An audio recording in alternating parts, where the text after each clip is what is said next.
morning, Vanderbilt. Welcome to Morning View. I'm Sam Malik. And I'm Carly Vaughn. And it is March 29th. It is a lovely spring day. A lovely spring day.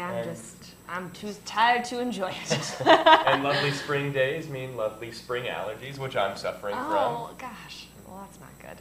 I've never been a sufferer of the allergies, so I guess that's lucky. It's lucky. I remember when I visited here, I spent maybe 36 hours on campus, and I had the worst allergies of my entire life. Because there are trees everywhere, and yet I came here. Yeah, you came. So you decided after having the worst allergies of your life that you loved Vanderbilt so much that you just had to come. It was worth it. So that is admirable. Wow, I'm proud of you. So class of 2016, it is worth it to work through the allergies. You know what? This whole class of 2016 about it being the greatest class ever, and it makes me feel like, oh, okay, well, right. Yeah, like how do you think I feel? This is the second time I've heard this. Yeah, it's and they said this about my class. Yeah, they were like, oh, you guys are the greatest ever. We love you so much. We're so glad you're here. And then it's like next year, oh no, they're the best ever. Can't get better. But then I'm sure it'll keep getting better and better and better until we're like Harvard. I wonder what happens though if you get to like a point where you're like Harvard and like all your classes are always good. And you have like one class that's not as good as the class before. Do they say that, or do they just lie? I hope they say it. So this class isn't as good. We got some real losers. I don't know. Sorry, 2019. 2018 is really a lot better than you. Oh my gosh, that would be great. Oh man, but see, I just like that. It just makes me feel like I don't know how I got in here because I'm not that smart. No, and I'm not that smart either. It's crazy. Yeah. This is going to a good school is good, but it's also a little crazy. I feel bad for the seniors. Yeah.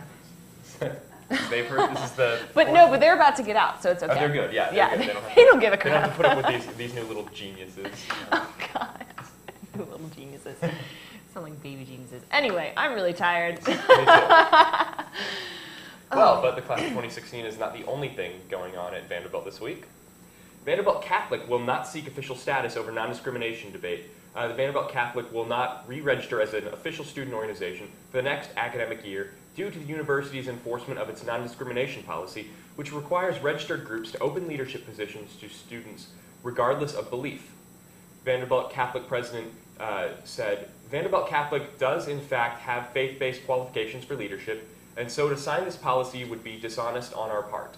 It would be to lie to the administration and to ourselves about who we are, and this is something that we cannot do in good conscience. The decision announced Sunday is a major blow to the university, which is in the process of bringing select student groups into compliance with the policy. Beth Fortune, Vice Chancellor for Public Affairs, said in a statement, "We are very deeply disappointed in Vanderbilt Catholic's decision to not re-register as an official student organization for next academic year. We also regret that Vanderbilt Catholic believes its decision is one forced upon them by the university." Mo Rocca chats with Vanderbilt students. Comedian, writer, journalist, and host Mo Rocca stopped by Vanderbilt Surratt Cinema Monday night to talk with Vanderbilt students about breaking into the entertainment business, the direction of news media in today's world, and fun facts about alpacas. The talk, moderated by Vanderbilt professor of sociology Lori Woods, took on a very informal air, beginning with Rocca sharing facts about alpacas he learned during a recent report for CBS Sunday Morning, and ending with an amateur gymnastics enthusiast doing a one-handed cartwheel while holding a glass of water. And on to a weekend preview. Grounded, an original one-act musical, Friday, March 30th at 7 p.m. in Surratt Cinema.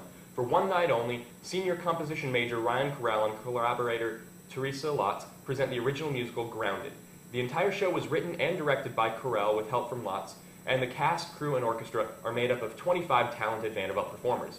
The event is free and open to the public, but the show does contain an explicit language warning.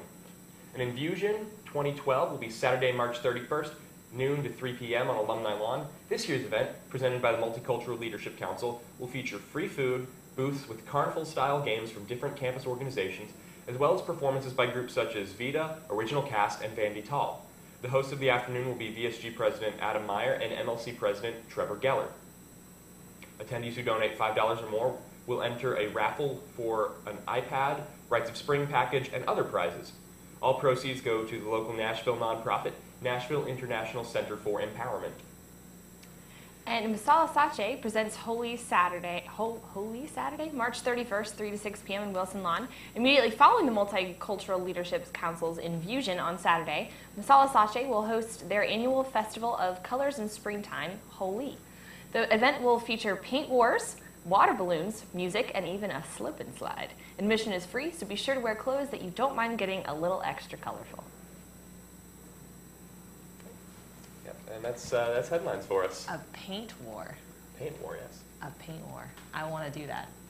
I want to do fun. a paint war. Because I've never been to, like, what's that thing called? Where they throw the paint at you? Dayglow. Never been to Dayglow. Okay. But I want to be in a paint war. That sounds really fun. Have you ever done paintballing? Were you? See, I was going to do paintballing, but then I realized that I'm kind of a baby, and if someone shot me with anything, I'd be like, it hurts. I did it once, and I'm exactly the same way. Like, Okay. I was like, please don't shoot me, please. Please. Like, hiding behind a fence the whole time. Like, Yeah, I'm a laser tag kind of girl because that's super fun and you don't get hurt except when you fall down. But have you been to the place downtown? I haven't. Is it good? Laser Quest? You haven't been to Laser Quest? I've been I feel to a place called Laser Quest, but it was in Dallas. Okay. So I wonder if it's the same thing. Well, I mean, I'm sure the course isn't the same. I feel really nerdy right now, but it was awesome. And like they play like Star Wars theme music and like weird techno stuff while you're playing. It's awesome. You should totally go to Laser Quest, and it's not that expensive, and it's fun. We should do like a student communications trip. Have like VTV versus the Hustler. Yes. Oh my gosh. This is totally happening. VSC, if you're watching right now, we are officially suggesting gauntlet this as has an been idea. thrown. Yes, we challenge the Hustler. And also, hopefully, there'll be like little kids there that will Oh. kick all of our butts because they're so good. Like these little boys like run around and be like, "Ha ha, I shot you." They're pretty impressive. Thanks. But okay, I'm totally excited about this Laser Quest trip. We're gonna do it. Okay, gonna happen. Actually, I do have this day in history. Actually, about a real war. Real yes. 2 months after the signing of the Vietnam Peace Agreement, the last U.S. combat troops leave South Vietnam as Hanoi frees the remaining American prisoners of war held in North Vietnam. America's direct 8-year intervention in the Vietnam War was at an end. In Saigon, some 7,000 U.S. Department of Defense civilian employees remained behind to aid South Vietnam in conducting what looked to be a fierce and ongoing war with communist North Vietnam. In 1961, after 2 decades of indirect military aid, U.S. President John F. Kennedy sent the first U.S. large force of military personnel to Vietnam to bolster the ineffectual and autocratic regime of South Vietnam against the communist North. 3 years later, with the South Vietnamese government crumbling, President Lyndon B. Johnson ordered bombing raids on North Vietnam, and Congress authorized the use of U.S. troops. By 1965, North Vietnamese offensives left President Johnson with 2 choices: escalate U.S. involvement or withdraw. Johnson ordered the former, and troop levels soon jumped to more than 300,000 as U.S. Air Forces commenced the largest bombing campaign in history. During the next few years, the extended length of the war, the high number of U.S. casualties, and the exposure of U.S. involvement in war crimes, such as the massacre at My Lai, helped turn many in the United States against the Vietnam War. The Communist Tet Offensive of 1968 crushed U.S. hopes of an imminent end to the conflict and galvanized U.S. opposition to the war. In response, Johnson announced in March 1968 that he would not seek re-election, citing what he perceived to be his responsibility in creating a perilous decision over Vietnam. He also authorized the beginning of peace talks. In the spring of 1969, as protests against the war escalated in the United States, U.S. troop strength in the war-torn country reached its peak at nearly 550,000 men. Richard Nixon, the new U.S. president, began U.S. troop withdrawal and the Vietnamization of the war effort that year, but he intensified bombing. Large U.S. troop withdrawals continued in the early 1970s as President Nixon expanded air and ground operations into Cambodia and Laos in attempts to block enemy supply routes along Vietnam's borders. This expansion of the war, which accomplished few positive results, led to new waves of protests in the United States and elsewhere. Finally, in January 1973, representatives of the United States, North and South Vietnam, and the Viet Cong signed a peace agreement in Paris, ending the direct U.S. military involvement in the Vietnam War. Its key provisions included a ceasefire throughout Vietnam, the withdrawal of U.S. forces, and the release of prisoners of war, and the reunification of North and South Vietnam through peaceful means. The South Vietnamese government was to remain in place until new elections were held, and North Vietnamese forces in the South were not to advance further nor be reinforced. In reality, however, the agreement was little more than a face-saving gesture by the U.S. government. Even before the last U.S. troops departed on March 29th, the communists violated the ceasefire, and by early 1974, full-scale war had resumed. At the end of 1974, South Vietnamese authorities reported that 80,000 of their soldiers and civilians had been killed in the fighting during the year, making it the most costly of the Vietnam War. On April 30th, 1975, the last few Americans still in South Vietnam were airlifted out of the country as Saigon fell to communist forces. North Vietnamese, accepting the surrender of South Vietnam later in that day, remarked, "You have nothing to fear. Between Vietnamese, there are no victors and no vanquished. Only the Americans have been defeated." The Vietnam War was the longest and most unpopular foreign war in U.S. history and cost 58,000 American lives. As many as 2 million Vietnamese soldiers and civilians were killed. And that is the Vietnam War, pretty much in its entirety. You know what? I'm really proud of myself because I'm taking U.S. history 1945 to present. And so we did a lot on the Vietnam War. And I knew all of that. And so I'm like, I totally know about the Vietnam War. Who's teaching it this semester? Gary Gerstle. Okay, I took it last year with Professor Kramer. Yeah, Professor Gerstle is awesome. Like, I love the way he talks. I don't know, he just he kind of yells and it keeps me awake and keeps me focused. And I'm like, yes, history.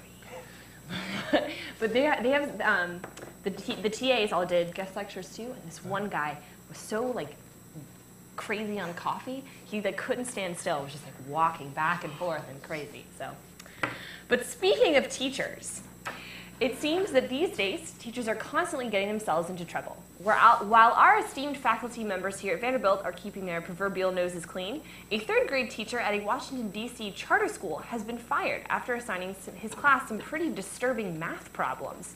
He downloaded the problems from a free homeschooling website called homeschoolingparadise.com, a website run by a man from Singapore who says that he has a deep respect for educating children and never meant to cause any trouble for anyone. These math problems are pretty crazy. For example, I was sleeping one night when a hungry vampire sucked 3,652 liters of blood from me and 1,865 liters of blood from my little brother. How much blood did the hungry vampire drink that night? Also, I took a nap in a bog one day and woke up screaming. 3,796 leeches, 2,910 flies, and 1,044 vampire bats were stuck to my bald head, drinking my blood in ecstasy. How many bloodthirsty bloodsuckers were dining on my head? And finally, my personal favorite, my mother has 4,827 hairy warts on her bald head. My father has 1,395 fewer warts on his bald head than my mother. How many lovely warts do they have altogether, you wartless child? Apparently, this guy has a thing for bald heads. There is some controversy surrounding the issue. Some people think that there is nothing wrong with giving third graders violent math problems since they're exposed to so much violence on TV and in books and movies.